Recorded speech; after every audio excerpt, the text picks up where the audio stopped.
Shalom, selamat pagi Bapak Ibu Saudara terkasih di dalam Tuhan Yesus Kristus. Mari sebelum kita mendengar renungan firman Tuhan pada pagi hari ini, bersama-sama kita angkat satu pujian, Ku takkan berhenti percaya. Tak sekalipun melupakanku, Kau menuntun langkahku. Ku tak pernah sendiri, Kau tak tinggalkanku. Tak sekalipun melupakanku, Kau menuntun langkahku.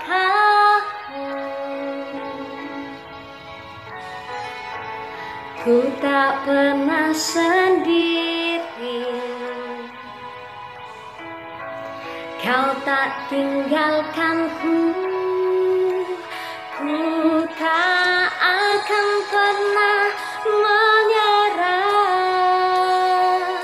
sampai ku lihat Kau bekerja. Ku percaya mujizat kan nyata. Ku takkan berhenti percaya. Ku tak akan pernah menyerah sampai ku lihat Kau bekerja. Ku percaya mujizat kan nyata. Ku takkan berhenti percaya.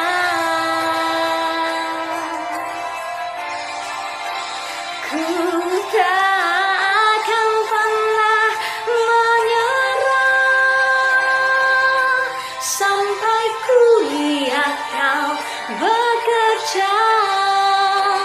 Ku percaya mujizat kan nyata. Ku takkan berhenti percaya. Ku takkan berhenti percaya. Ku takkan berhenti percaya.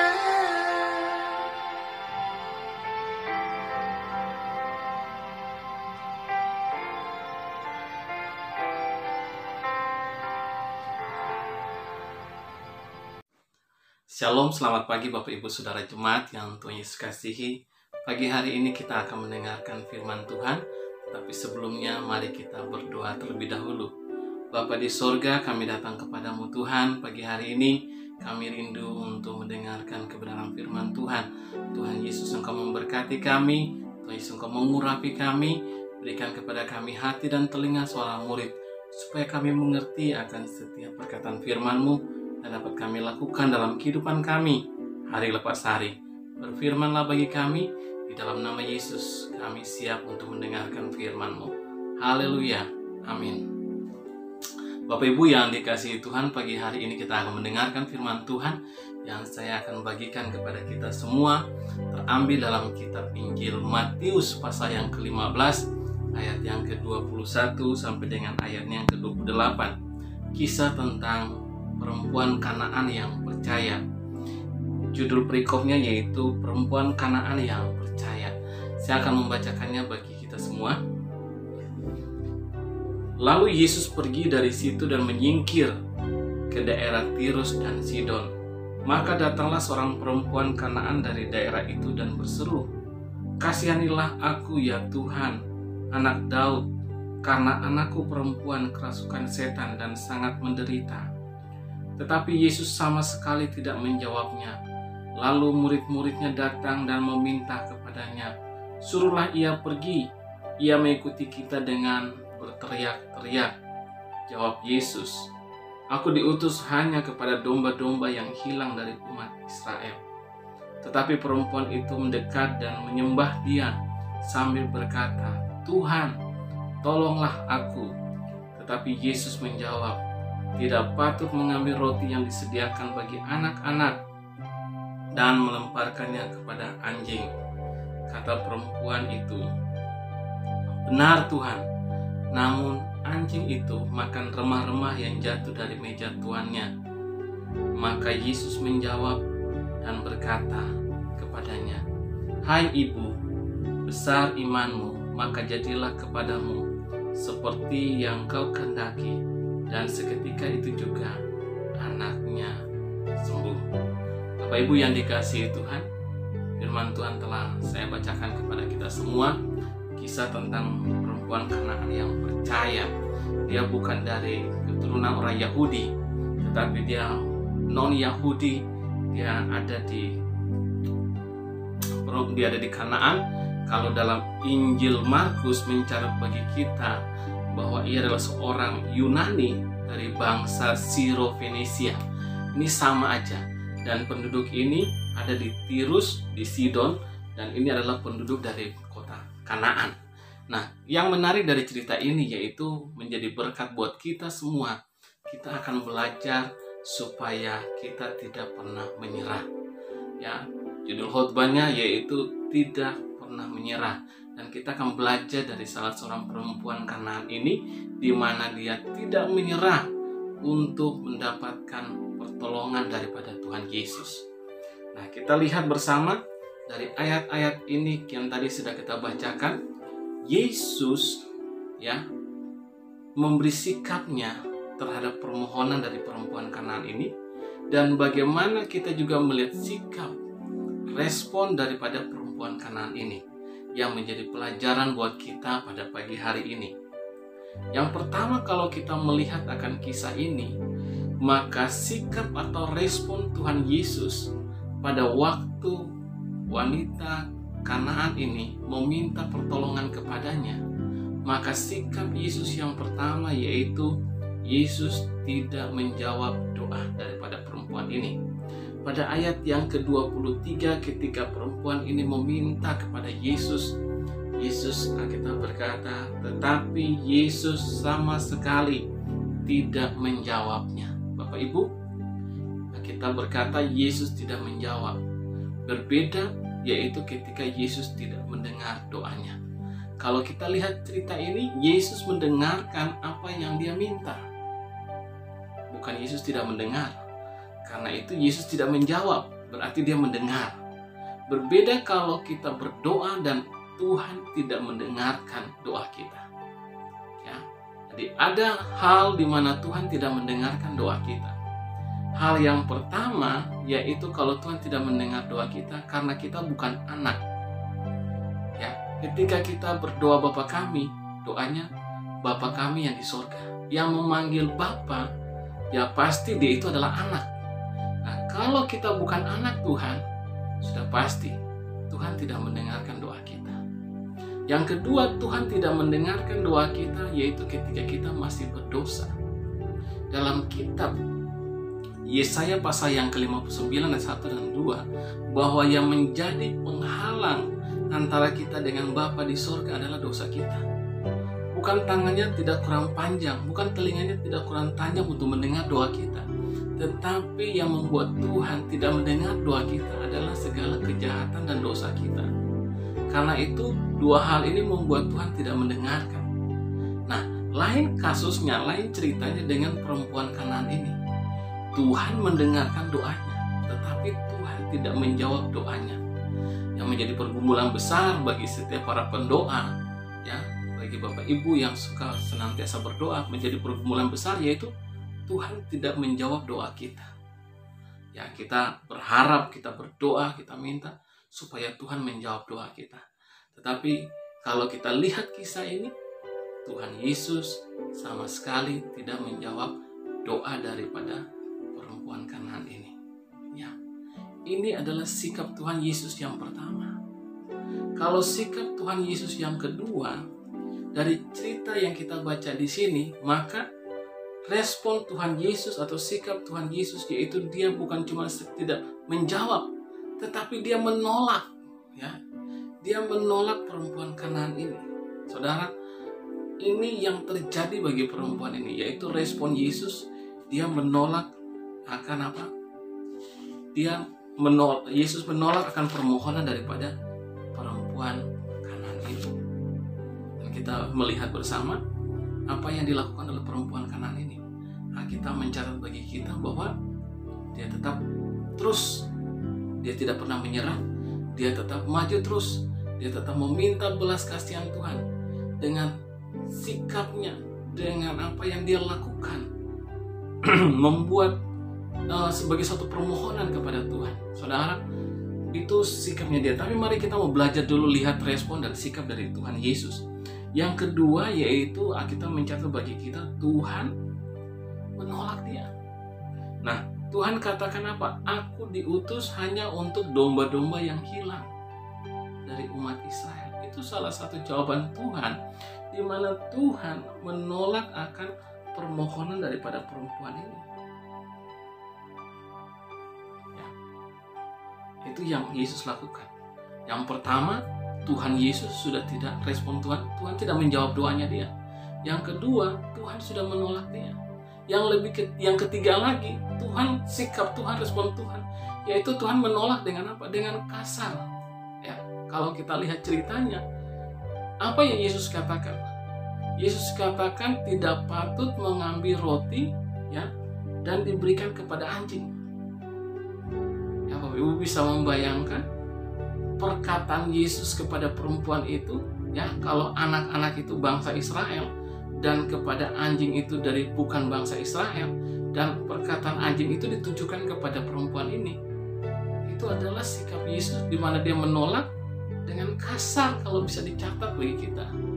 Ya, dan kalau kita renungkan, memang tidak mengenakan apa yang terjadi bagi perempuan ini. Tetapi ini sikap respon daripada Tuhan Yesus terhadap permohonan daripada perempuan Kanaan ini. Nah, hari ini kita mau belajar dari perempuan Kanaan ini bahwa sikapnya dia, responnya dia, tindakannya dia tidak pernah menyerah. Dan kita mau belajar. Yang pertama, kalau kita lihat dari cerita firman Tuhan ini, perempuan ini dia datang dengan sikap iman percaya kepada Tuhan. Kepercayaannya dia kepada Tuhan lewat apa? Lewat perkataannya dia. Pada ayat yang ke-22 dikatakan kepada kita, maka perempuan itu datang dan dia berseru, "Kasihanilah aku ya Tuhan, anak Daud." Dia itu bukan dari bangsa Israel, bukan dari orang Yahudi. Tapi dia tahu bahwa perkataan "Kasihanilah aku ya Tuhan, anak Daud" itu gambaran daripada perkataan orang Yahudi yang menganggap bahwa ada Mesias yang turun dari generasi Daud. Dan perkataannya perempuan ini punya pemahaman bahwa Yesus yang datang itu adalah Mesias. Dia punya iman, dia percaya bahwa itulah Mesias yang akan menolong dia. Sehingga dia berkata, "Kasihanilah aku ya Tuhan, anak Daud." Ya, Bapak Ibu, kita melihat bersama bahwa wanita ini dia punya pengenalan tentang Tuhan lebih lagi. Karena dia tahu ketika Tuhan akan melewati daerahnya dia, daerah Sidon atau Tirus ini, dia mencegat Yesus, dia datang kepada Yesus karena dia tahu bahwa Mesias akan menyelamatkan dia. Ya, Mesias akan menyelamatkan kehidupannya dia, bahkan menyelamatkan anaknya. Makanya dia minta pertolongan kepada Tuhan. Kalau kita lihat perkataan perempuan ini, apa yang terjadi bagi dia? Dikatakan kepada kita bahwa "Kasihanilah aku ya Tuhan, anak Daud." Dia itu sementara datang minta pertolongan Tuhan sebenarnya untuk menolong anaknya yang lagi sakit kerasukan setan. Tetapi dia datang dengan sikap, ya, dia datang dengan sikap untuk apa? Minta Tuhan menyembuhkan anaknya. Dia datang, "Kasihanilah aku." Dia minta, dia sudah bisa merasakan bahwa penderitaan anaknya itu menjadi bagian daripada hidupnya dia. Sehingga dia minta, "Tuhan, kasihanilah aku." Karena Tuhan tidak mau menjawab doanya dia datang lagi, sikapnya dia pada ayat yang ke-25. Ayat ke-25 sikapnya yaitu apa? Dia lebih mendekat.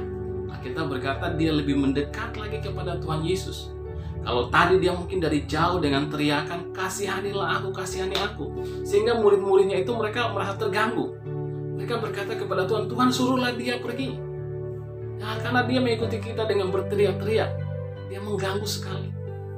Ya, tetapi sikapnya dia yaitu dia semakin dekat. Sekalipun dilarang, dia tidak menyerah, dia semakin dekat. Alkitab berkata pada ayat yang ke-25, firman Tuhan katakan begini, bahwa tetapi perempuan itu mendekat. Nah saudara, apa yang menjadi penghambat kita? Kita harus lebih lagi mendekat kepada Tuhan. Apa yang menjadi pergumulan kita? Mari kita lebih mendekat lagi kepada Tuhan. Apa yang menjadi persoalan kita? Datang lebih mendekat kepada Tuhan. Ini adalah sikap daripada perempuan Kanaan yang tidak mau menyerah. Dan saya percaya ketika perempuan ini maju terus, apa yang dilakukan oleh dia?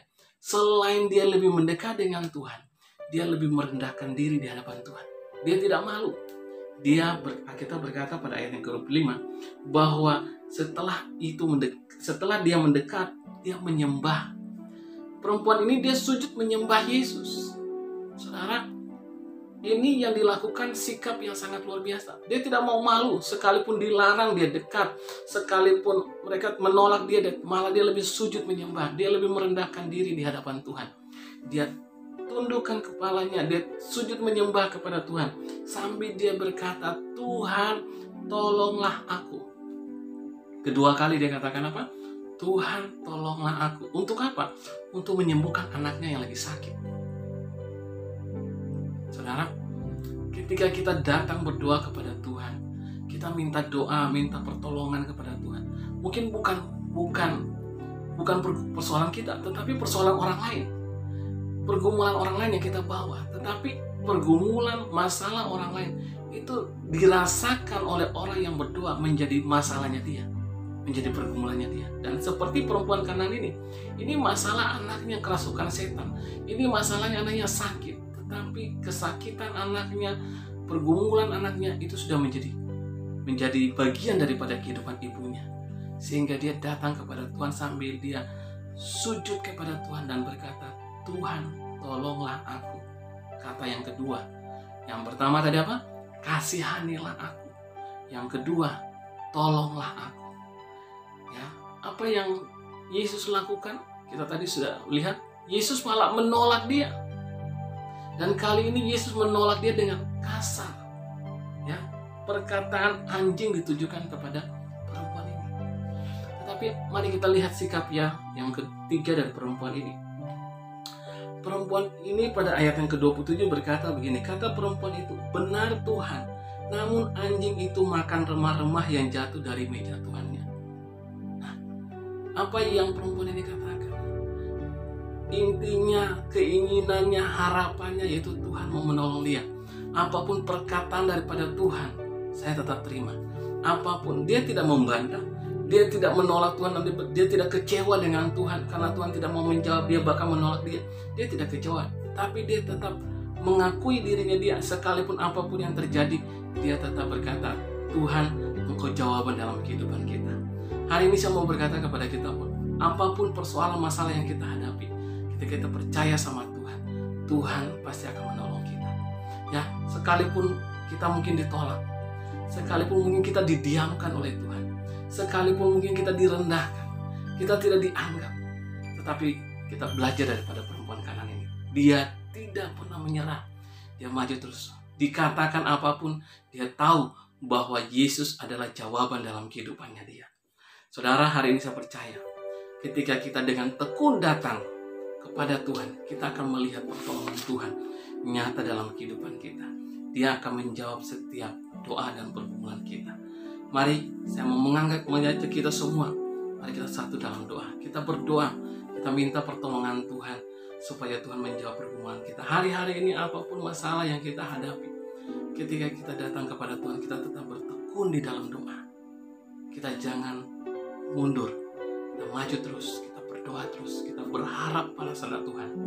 Kecuali kita koreksi diri kita, apakah kita bukan anak Tuhan?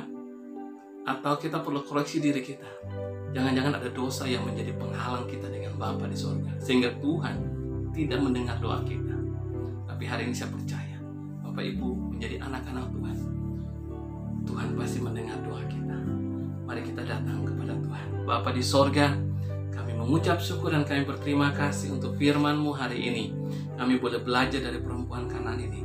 Dia tetap bertekun di dalam Engkau, mencari Engkau, meminta pertolongan daripada Tuhan. Sebab ia percaya tidak ada yang mustahil bagi Tuhan. Sekalipun Tuhan tidak mendengarkan hari-hari ini, tetapi kami percaya Engkau pasti akan menjawab doa kami.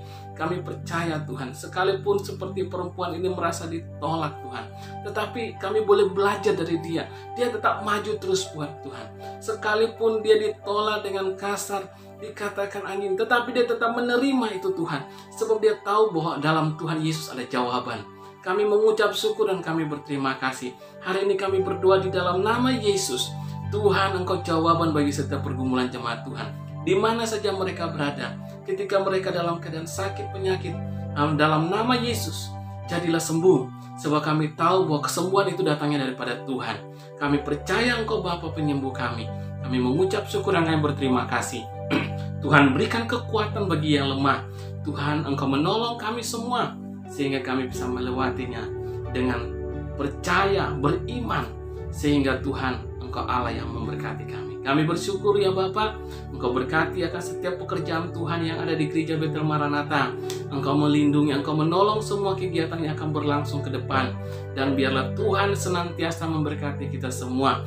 Kiranya kasih karunia daripada Tuhan kita Yesus Kristus, persekutuan dengan Roh Kudus, memberkatikan seluruh kehidupan kita semua, mulai pagi hari ini sampai selama-lamanya. Haleluya. Amin.